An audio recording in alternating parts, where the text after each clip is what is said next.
Good morning and welcome to the Dark Roast. I'm Donna Stroll and I'm here with the lovely and always talented Rose Short. And today's topic is going to be about building your empire. Not just the sales aspect, but the audience first approach. Don't mind me, I just have the Imperial March in my head now.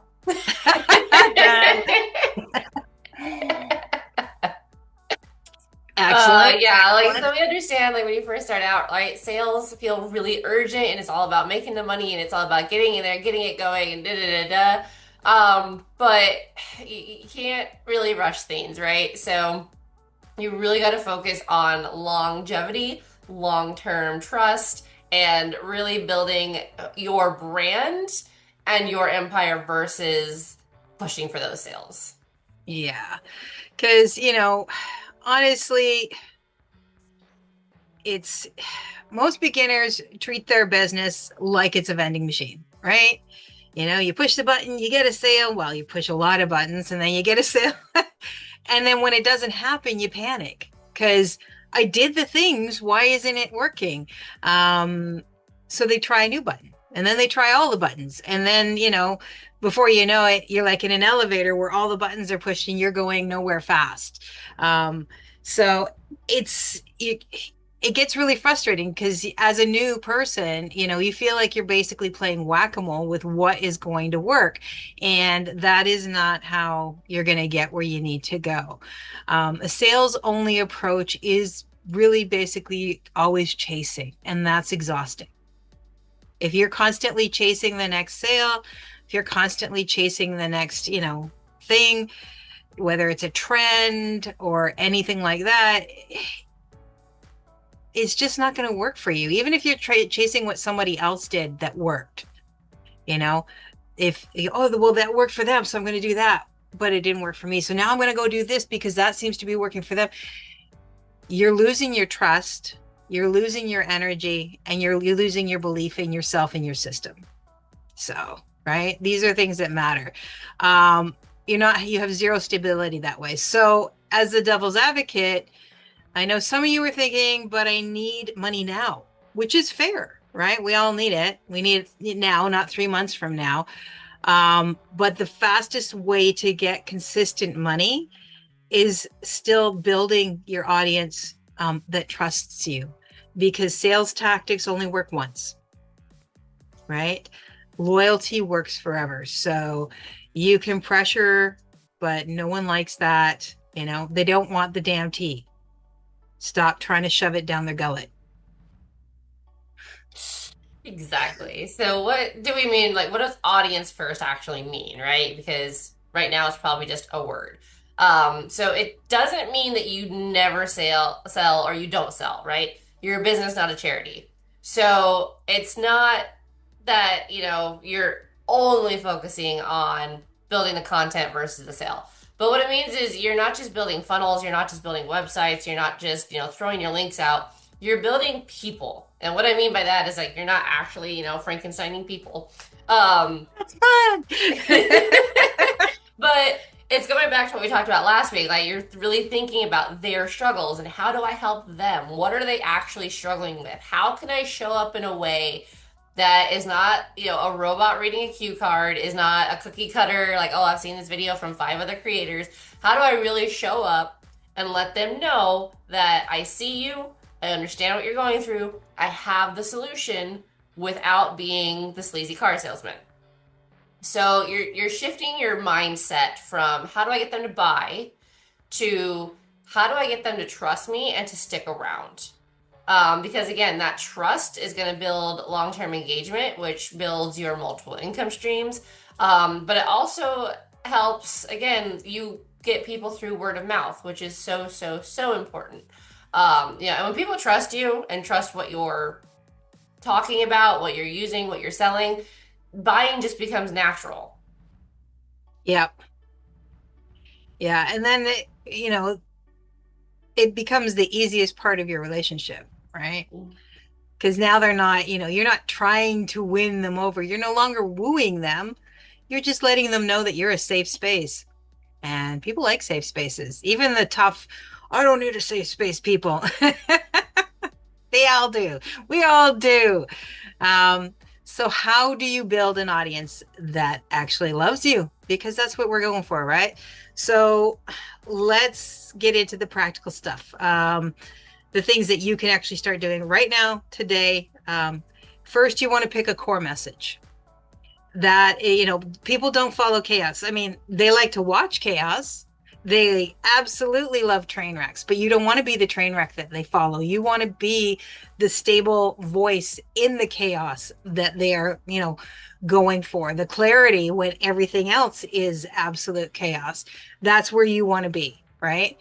And then second, you want to show up like a real person. Now, we shouldn't have to say this, but with the advent of AI and generative AI and scripts and all of those things that you get given when you first come in, it's easy to forget that you need to be human first, because people relate to people. They don't relate to sales pitches, So allow your personality to come in. And if that's a bit of chaos, that's okay too. You just still need to have your message be clear. You can be a little bit chaotic. Your message cannot. Be funny, be honest, If you're somebody, like, here's another one that's funny for me. If you're a person who swears, if you do swear occasionally, then don't try to hide that, because it's going to be a shock when it drops because you accidentally said it. Or, when you're in a mood and you're just, I don't feel like filtering things, you're not going to shock people. Now, will that alienate some of your people? Yes. But are they really your people if they can't handle the fact that you swear? That's where you really need to take a look and say, is my personality, am I allowing myself to be myself? Or am I trying to pretend I'm something I'm not? Because eventually that will come through, right? You want to teach generously. This is the third thing. No one ever went broke from giving too much value.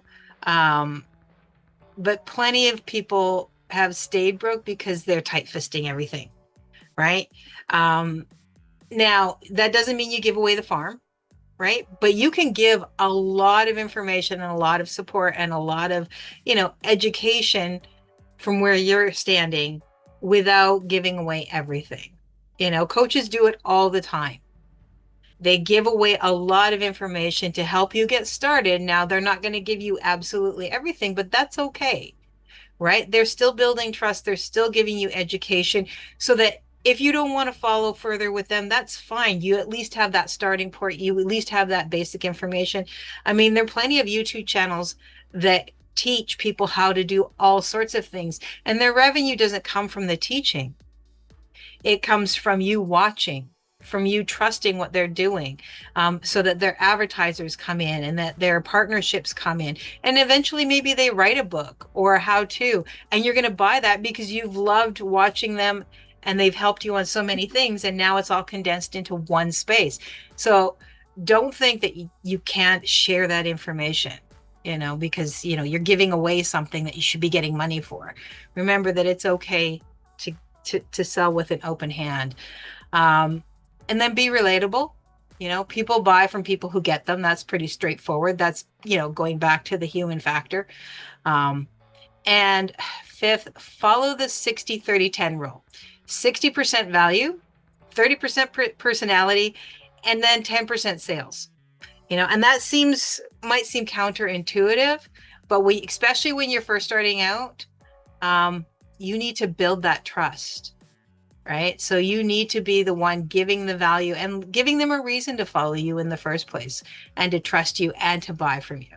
And then once you start doing that, it's going to build upon itself. And that 10% sales is also going to build upon itself too, right? So it's not like it's staying this tiny little piece of it. It becomes a big part of it, where you don't have to work so hard. Yep. So how does the audience first turn into an empire without the scary choking and whatnot? I'm gonna have to dig that out. As we said, when you do audience first, everything becomes easier, right? More trust just means higher conversions. That's just the honesty of it. More content, we talked about before, means more visibility, especially if you're doing your content right and you're, being nice to the algorithm. And more connections mean more loyalty and more sharing your content with people that they know that are going through the same theme.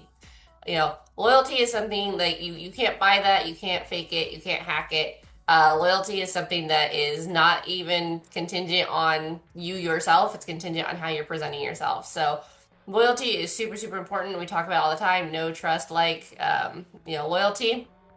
Or no, like, trust, loyalty, sorry. It brings your business from, oh, I hope the algorithm likes me, I hope this content gets in front of it, to something that's more steady, more predictable, something that you can scale because it's already starting, versus the whole, throw spaghetti at the wall and hope it sticks. So it takes longer, 100%. Like pretty much everything that we share with you guys will take longer because it is sustainable. We're trying to, help you not burn out. But if you can get into that mindset, it's going to make everything, the overnight success, like that's what trips the overnight success, is having done all this. Yeah. And I know it's frustrating sometimes when you just want to get to the finish line. But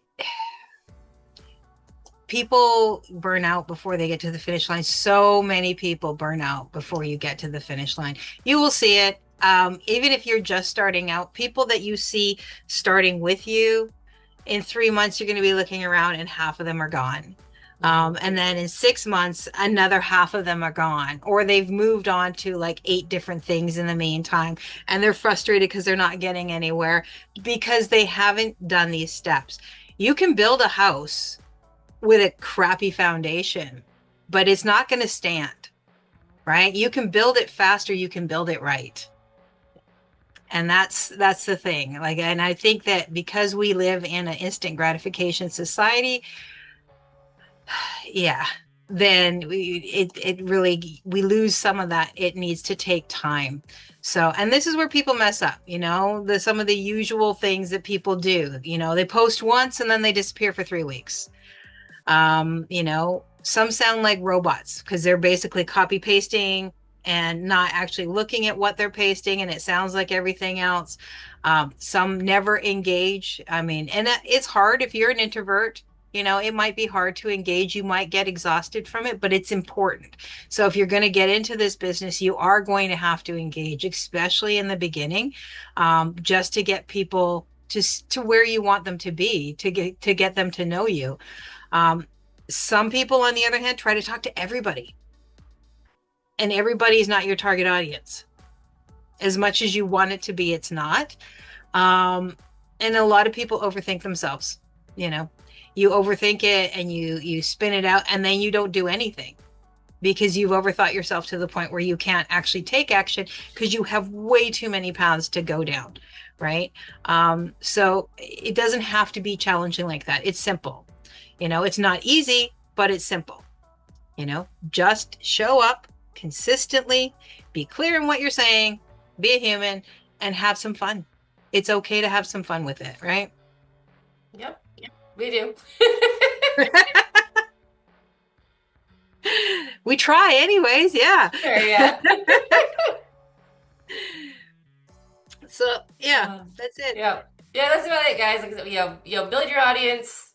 The empire builds itself, right? The audience is really your foundation. If you have people, enjoying your content and it's your authentic content and you're not being super salesy, that goes a really long way, especially for the longevity of your business, the longevity of your sanity in running your business. And it'll bring new clients, new customers fairly quickly and easily. Absolutely. And make sure, yes, have your CTAs there, but again, remember, your CTA is just a small part, right? All the stuff that comes before it, and then your CTA. So don't forget to put your CTA in. Doesn't mean you don't do one, but your call to action can be as simple as, if you like this, or you think somebody else would like it, feel free to share, right? It doesn't have to be hardcore, buy my stuff. If you like this, go to the link in my bio now. Yeah. Wait, really, Arnold Schwarzenegger on that? I apologize. I think it's awesome. So next week, we are going to talk about philanthropy and purpose. So using the success that you have made because we believe in you and how to make a bigger impact with that. All right. That's it. That's all, folks. Bye. That's it from us. If this episode helped you, or at least entertained you, go ahead and like, subscribe, and share. We'll catch you next time.